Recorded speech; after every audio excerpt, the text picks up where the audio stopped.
El ministro Marco Euseda ha sido llamado por Dios para predicar el Evangelio del Reino con poder a través de un mensaje práctico para el diario vivir. Con ustedes, el ministro Marco Euseda. Comenzamos hoy con el primer tema de la serie Tiempos Apocalípticos. Y hoy queremos hablar acerca de la revelación de Jesús en los últimos tiempos. Y para ello vamos a irnos a las Escrituras en el libro de Hebreos capítulo 1, verso 1 en adelante, y dice de la siguiente manera: hace mucho tiempo Dios habló muchas veces y de diversas maneras a nuestros antepasados por medio de los profetas.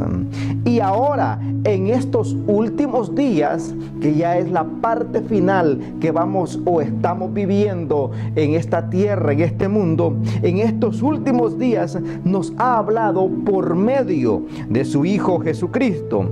Dios le prometió a todo al Hijo como herencia, y mediante el Hijo creó todo el universo. El Hijo irradia, o Él posee la gloria de Dios y expresa el carácter de Dios mismo, y sosteniendo todo en el gran poder de su palabra. Es la palabra de Dios, la palabra del Hijo. Él vino a cumplir esa palabra que Dios, su Padre, le envió a hacer aquí en la tierra. A cumplir su palabra, después de habernos limpiado de nuestros pecados. Y se sentó en el lugar de honor, a la derecha del majestuoso Dios en el cielo. Esto demuestra que el Hijo es muy superior a los ángeles, así como el nombre que Dios le dio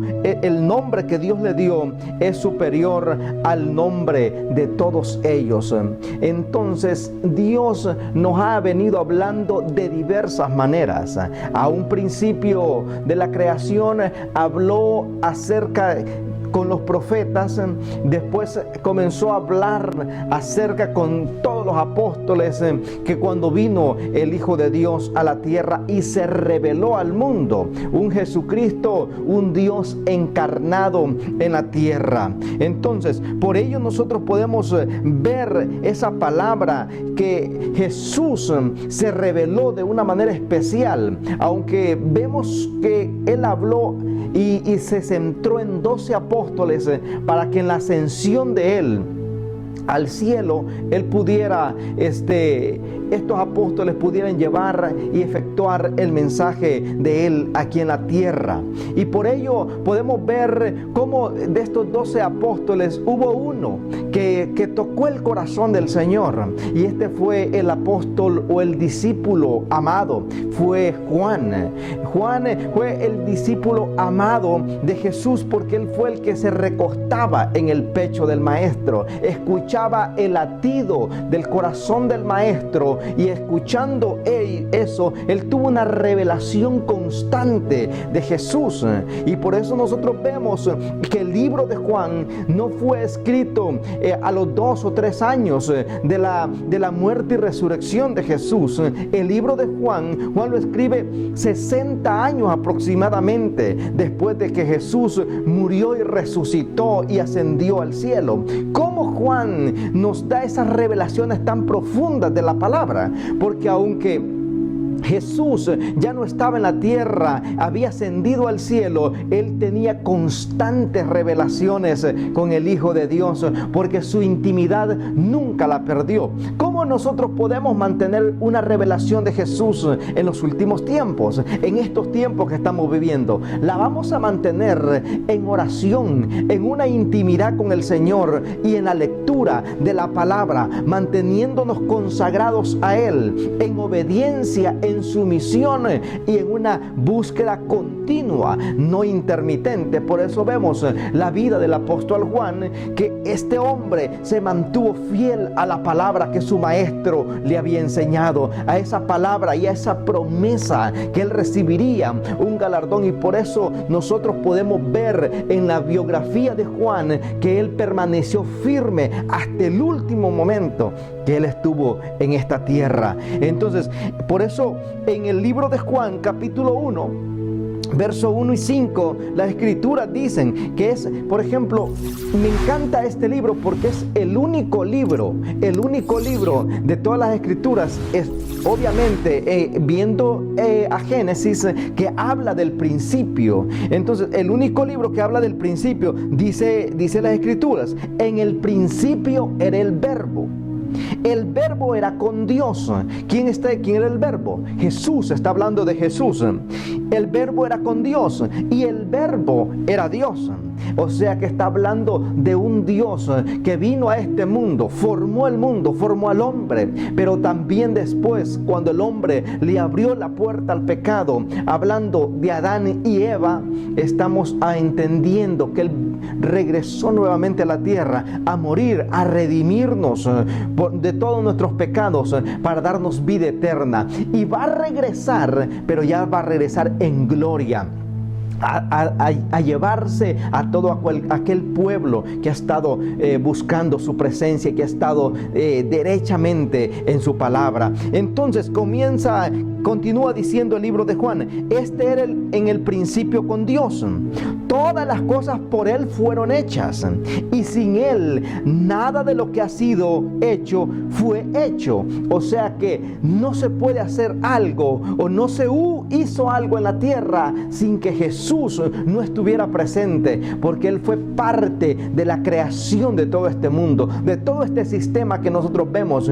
Fue Jesús que estuvo en medio de todo ello. Sin Él, dice las escrituras, nada fue hecho. En Él estaba la vida, y la vida era la luz de los hombres. En Él estaba la vida, y en Él está también la vida, cuando confesamos nuestros pecados y le aceptamos como nuestro Salvador personal de nuestras vidas. Entonces, la luz en las tinieblas resplandece, y las tinieblas no prevalecen contra ella, porque cuando Jesús vino, dice que todo estaba oscuro y vacío, pero Él creó la luz, Él creó las estrellas, Él creó el sol, Él creó todo. Entonces, por eso la Escritura dice que en esa luz las tinieblas no prevalecen. Hay un antes y un después. Cuando Jesús llega a un lugar, todo se transforma, todo es cambiado, todo va a una nueva dimensión, a un nuevo mover de gloria. Y eso es lo que Jesús nos está queriendo hablar en estos últimos tiempos, porque Él se ha mostrado, dice las Escrituras, de diversas maneras, para que el hombre venga al arrepentimiento, para que el hombre reconozca de la luz de Jesucristo. En el libro de Juan también encontramos revelaciones asombrosas y más profundas. Por ejemplo, cuando se convirtió el agua en vino. ¿Cómo es esto tan asombroso? Porque también el apóstol Juan nos habla, fue el hombre que Dios utilizó para escribir el Evangelio de Juan, pero también para escribir la primera y tercera carta de Juan, pero también Él escribe la revelación de Jesús en el último tiempo, hablando en el Apocalipsis. Y luego vamos a entrar en ese libro. Pero también podemos ver todas estas profundidades. Cómo Juan entiende que en el principio estaba Jesús. Desde el libro primero, en el capítulo primero de Génesis, que vemos que en el principio Dios hizo los cielos y la tierra. El verbo estaba ahí. Por eso Dios dijo: hagamos al hombre a nuestra imagen y a nuestra semejanza. Entonces podemos ver nosotros ahí cómo Jesús estaba en medio de todo de todo lo que ahora nosotros vemos, la nivelación de las montañas, los ríos, los bosques, la fauna, los mares y todo lo lindo que podemos ver ahora que existe, fue porque hubo un diseño desde el principio del mundo, y estaba nuestro Señor Jesucristo en esa obra linda, haciendo al hombre a su imagen y a su semejanza. Y por ello, desde el principio de las Escrituras nos habla de un matrimonio de Adán y Eva, pero también el final. Eso fue el principio, como en el principio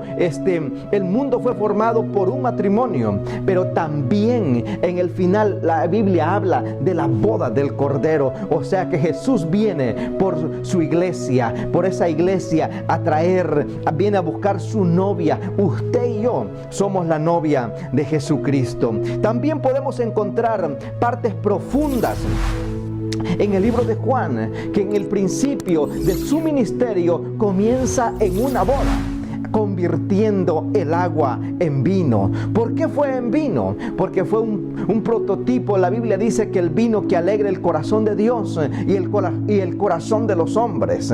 Entonces podemos ver cómo hubo un rompimiento sobrenatural en el primer milagro de Jesucristo. Entra en la primer milagro de Jesucristo en su ministerio, empieza en una boda y va a terminar en las bodas del Cordero. Y eso lo encontramos en el libro de Juan. Por eso encontramos revelaciones profundas que solo Dios le pudo dar al apóstol Juan. También podemos ver que Jesús se abre al mundo como hablando en primera persona. ¿Quién es Él? Se revela al mundo, y eso trae un conflicto tan poderoso en el pueblo, en la sociedad religiosa del momento, y podemos ver cómo la gente se levanta para querer derrotar o destruir a Jesús en su ministerio, porque eso les dolió cuando Jesús dijo: yo soy el pan de vida, en Juan capítulo 6 verso 35.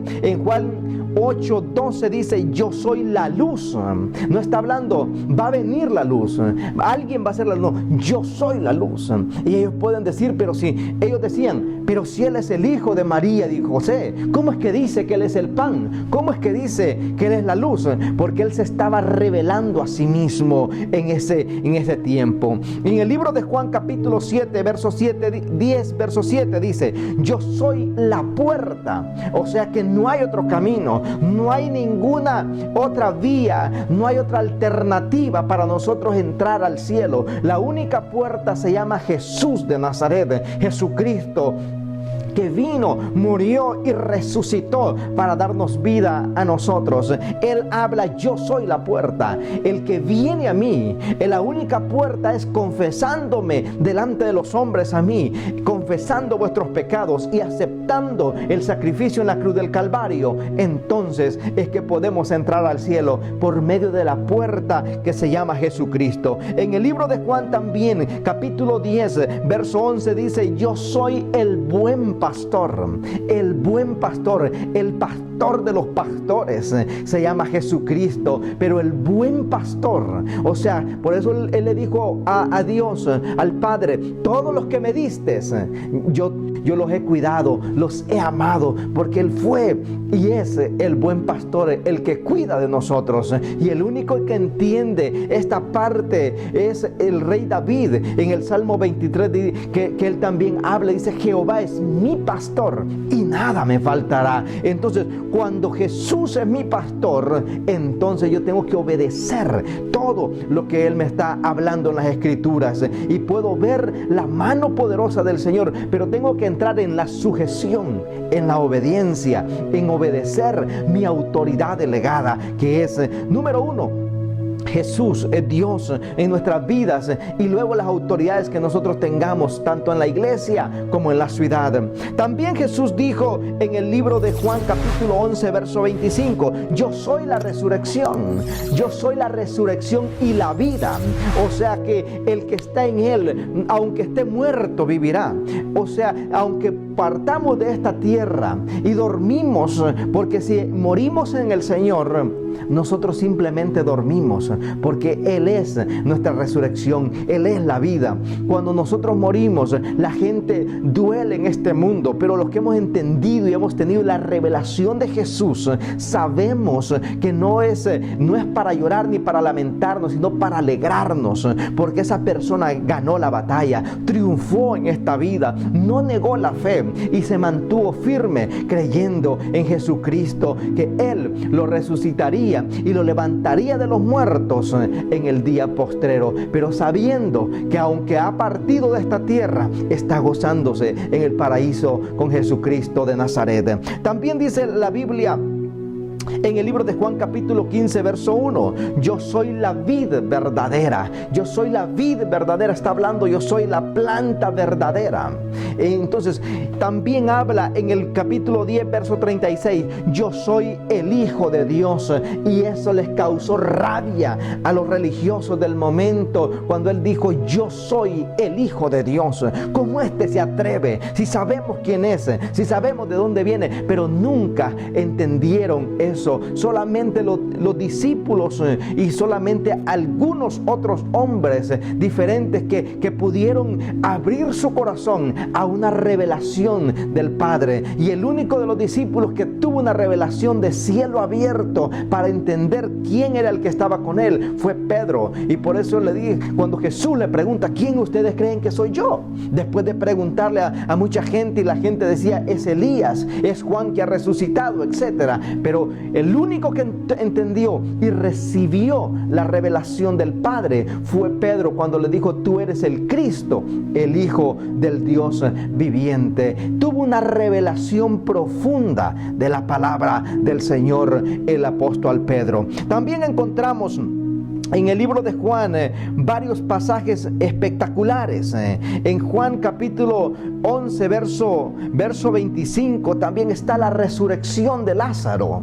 Esa resurrección asombrosa que es, buscaron volver y tratar de matar a Lázaro para que no se divulgara el milagro que Jesús había hecho. También en Juan 15, 13, 5 también dice el lavado de los pies a los discípulos. El hombre, aquel ser tan maravilloso que acomodó las montañas, acomodó los cosmos, introdujo la mar, los ríos en sus cauces, etcétera, etcétera. Podemos ver las maravillas que él hizo. Se ciñó la toalla y se sentó para lavarle los pies a sus discípulos. Eso es humildad. Eso nos enseña a nosotros que Jesús se reveló como hombre, que él no vino en ese tiempo, no vino a ser servido, él vino a servir y a darse a la humanidad, a salvar al mundo de sus pecados y redimirnos para que entremos con él y gocemos con él por la eternidad de la eternidad. También en Apocalipsis capítulo 1 verso 1 dice la revelación de Jesús o de Jesucristo que Dios le dio para manifestarse a sus siervos las cosas que deben suceder pronto. O sea que estamos en un punto tan determinante, en un punto crucial, donde podemos ver que en cualquier momento la trompeta suena y el pueblo adquirido por Dios, el pueblo elegido por Dios, los que le estamos esperando, volaremos juntamente con él. También continúa la escritura, dice, y la declaró enviándola por medio de su ángel a su siervo Juan. Cuando el apóstol Juan estaba exiliado en la isla de Patmos, él recibe una revelación profunda del día del Señor. El día, dice, el día terrible del Señor, cuando venga y arrebate la iglesia de su amado Hijo Jesucristo. Entonces, Juan escribe Apocalipsis. Apocalipsis es un libro que mucha gente le ha tenido miedo, le ha tenido pavor y ha tenido un gran miedo, temor. Solo escucha hablar de Apocalipsis y se le enchina la piel, se le pone piel de gallina. Pero podemos ver nosotros en las Escrituras, a la luz de las Escrituras, por qué sucede esto. Y vamos a entrar a profundidad cómo podemos disfrutar de esta lectura. Mire lo que dice la Biblia, o lo que significa Apocalipsis. Es la revelación, no revelaciones, es la revelación. Apocalipsis se escribe o significa revelación, la revelación de Jesús. Por eso mucha gente piensa de que se trata de muchas cosas. No, Apocalipsis se trata de Él, de una sola persona, que es Jesucristo. No es de otras cosas, se está tratando de Jesucristo. Y por ello Satanás ha buscado las una y mil maneras para que el mundo, la humanidad, no lea este libro tan maravilloso. Por eso las escrituras dicen: mi pueblo perece porque le falta conocimiento. Entonces, cuando entendemos nosotros esa parte de que necesitamos conocer del Señor más, al enemigo no le gusta, porque descubrimos sus artimañas y descubrimos nosotros que Él está engañando al mundo y que la única verdad es Jesucristo y que Él pronto viene por su iglesia. Y en el libro de Apocalipsis, por eso significa revelación. La revelación de Jesucristo es la revelación del Hijo de Dios, que desciende con gloria, con poder, con autoridad, con dominio, con señorío, a establecer su reino aquí en la tierra, porque Él viene, arrebata a la iglesia, pero luego regresa a pelear y a encarcelar a la bestia, a tirarla en el lago o en el pozo sin fondo, en el abismo sin fondo, por los siglos de los siglos. Y Jesucristo gobernará la tierra con justicia, con paz, con armonía, y todos aquellos que le habíamos servido disfrutaremos de ese reino glorioso de nuestro amado Señor Jesucristo. Entonces nosotros estamos al borde de algo glorioso. Mantengamos nuestra fe, aferrémonos a la palabra del Señor. Busquémosle en oración, porque Jesús está demostrándose, revelándose de diferentes maneras, hablando a profetas en los últimos tiempos, hablándole a los apóstoles, hablándole a los evangelistas y hablándole a todo el mundo, porque su venida está cerca. Podemos ver nosotros que este libro es un libro lindo, que hay promesas preciosas para la iglesia, hay promesas preciosas para todos aquellos que nos mantengamos mirando a Jesucristo, que nos mantengamos mirando de que su venida está más pronto de lo que nosotros pensamos. Mire, hay un sinnúmero de bienaventuranzas y el enemigo no quiere que usted lea el libro de Apocalipsis, porque él no quiere que lea este libro. ¿Por qué no quiere que lea este libro? Porque ahí es donde se ve la derrota contundente de Satanás y el triunfo de Jesucristo por los siglos de los siglos, donde ya no habrá más muerte, no habrá más enfermedad, no habrá más dolor, no habrá más tristeza, porque el Rey de Reyes gobernará la tierra con justicia por 1000 años. El libro de Apocalipsis, capítulo 1, verso 13, me encanta mucho la bienaventuranza de Apocalipsis. Dice las escrituras: bienaventurado el que lee y los que oyen las palabras de esta profecía y guardan las cosas que en ellas está escrita, porque el tiempo está cerca. Felices, contentos, alegres los que leen estas profecías, porque es para alegrarse. Sí, aparecen muchas cosas y la guerra entre Dios y Satanás, pero eso termina y nosotros sabemos a ciencia cierta y sabemos que esto acaba en la victoria contundente de Jesucristo y la derrota de Satanás, y los justos gobernarán la tierra con Jesucristo. También dice en Apocalipsis 14:13, las escrituras dicen: oí una voz desde el cielo que me decía: escribe, bienaventurados aquí en adelante los muertos que mueren en el Señor. O sea que no es una pérdida. Cuando hablábamos al principio, el partir de esta tierra con Jesucristo en el corazón no es una pérdida, no es simplemente se nos adelantó, pero esa persona ya ganó la batalla, esa persona ya triunfó, porque está disfrutando con Jesús de Nazaret en el paraíso. Bienaventurados, dice la palabra, felices, alegres, contentos aquellos que han ganado la batalla. Sí, dice el Espíritu, descansarán de sus trabajos, porque sus obras con ellos lo siguen. O sea que todo lo que nosotros hagamos en la tierra, todo nuestro trabajo en esta tierra, el trabajo en la obra del Señor no es en vano. Número uno, porque todo lo que nosotros hacemos va a ser de beneficio para otros, va a beneficiar, va a bendecir a otros cuando nos alineamos a la palabra, obedecemos la palabra y caminamos en esa palabra. Pero si partimos de esta tierra, el apóstol Pablo, me encanta lo que él dice, para mí el vivir es Cristo, pero el morir es ganancia. Y el vivir en Cristo es que nuestras obras van a bendecir a otros, van a transformar a otros. Jesús se les va a revelar a otros a través de nuestras obras, a través de nuestra oración por otros, por orar por los enfermos, leerle la palabra a otros, predicar el evangelio, vivir una vida modelo, que enseñemos a otros con nuestra conducta, cómo hablamos, cómo nos dirigimos en todas nuestras áreas de nuestra vida. Estamos modelando a Jesucristo, y por eso dice las Escrituras que felices, bienaventurados aquellos que mueren en el Señor. Pero también dice el Espíritu, descansarán de sus trabajos porque sus obras siguen. O sea que hay recompensas en el Señor de todo aquel trabajo que nosotros hagamos en la tierra. También habla en el libro de Apocalipsis capítulo 16 verso 15: he aquí yo vengo pronto como ladrón, dice el Señor. Bienaventurado el que vela y guarda sus ropas para que no ande desnudo y vean su vergüenza.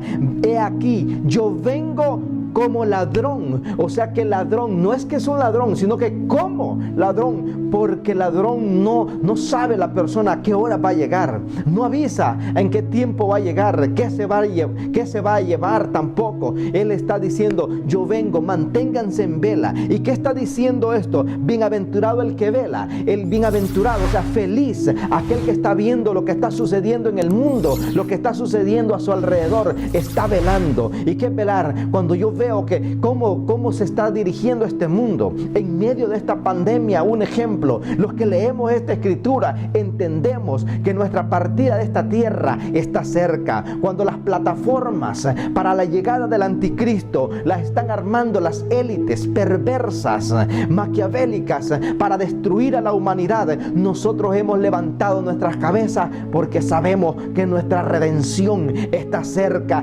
Estamos felices, estamos contentos predicando el evangelio mientras estamos en esta tierra, pero sabemos que nuestro tiempo está ya muy corto para irnos a reinar con Jesucristo en las bodas del Cordero. Por eso la Biblia nos sigue enseñando: bienaventurado el que vela y guarda sus ropas para que no ande desnudo y vean su vergüenza. Está hablando, amados hermanos, está hablando de que no se trata de las apariencias, se trata de vivir una vida consagrada con el Señor. Una vida no es como me ven las personas de afuera, es como Dios me está viendo a mí. ¿En qué relación estoy yo? ¿Cómo estoy caminando con el Señor? ¿Estoy caminando de acuerdo a la palabra de Dios, o estoy caminando o dejándome llevar simplemente por deseos personales, o viviendo una vida ficticia? También en Apocalipsis capítulo 19 verso 9, las Escrituras dicen de la manera siguiente: y el ángel me dijo, escribe, bienaventurados los que son llamados a la cena de las bodas del Cordero. Y me dijo, estas son palabras verdaderas de Dios. Y la Biblia dice que Él no es hijo de hombre para mentir, o sea que Él no es hombre para mentir, ni hijo de hombre para arrepentirse. O sea que Dios está hablando una palabra veraz. Bienaventurados los que son llamados a la cena del Señor, a la cena de las bodas del Cordero. Va a haber una boda y ya la invitación está hecha. Y si usted todavía no le ha aceptado no ha aceptado a Cristo en su corazón, la invitación hoy yo se la puedo hacer y se la hago. Venga a los pies de Jesucristo, arrepiéntase, entréguele el corazón al Señor y dígale al Señor que de hoy en adelante usted quiere servirle con todo su corazón y caminar con Él y cenar con Él y Él con usted, porque viene el tiempo donde el Señor va a levantar y se va a llevar a aquellos que han sido invitados a la boda del Cordero. Bendito sea el nombre del Señor. También dice la Biblia en Apocalipsis capítulo 20 verso 6: bienaventurados y santo el que tiene parte en la primera resurrección. La segunda muerte no tiene potestad sobre estos, sino que serán sacerdotes de Dios y de Cristo y reinarán con Él 1000 años. Está hablando los que ya partieron con Dios, los que duermen en este momento ya están con el Señor, porque cuando Jesucristo arrebata la iglesia, pero Él regresa nuevamente, y que es cuando arrebata la iglesia, cuando Jesús arrebata la iglesia, van a venir los 7 años de la tribulación, 3 años y medio de tribulación y 3 años y medio de gran tribulación, porque los primeros 3 años va a ser donde el anticristo va a confirmar todo su gobierno perverso, lo va a confirmar y lo va a solidificar en todo el mundo. Gracias por sintonizarnos. Esperamos que esta poderosa palabra haya sido de bendición para tu vida. Te invitamos a suscribirte a nuestro canal de YouTube y también puedes seguirnos en nuestras redes sociales, en Facebook, Instagram y Twitter, como Ministro Marco Euseda.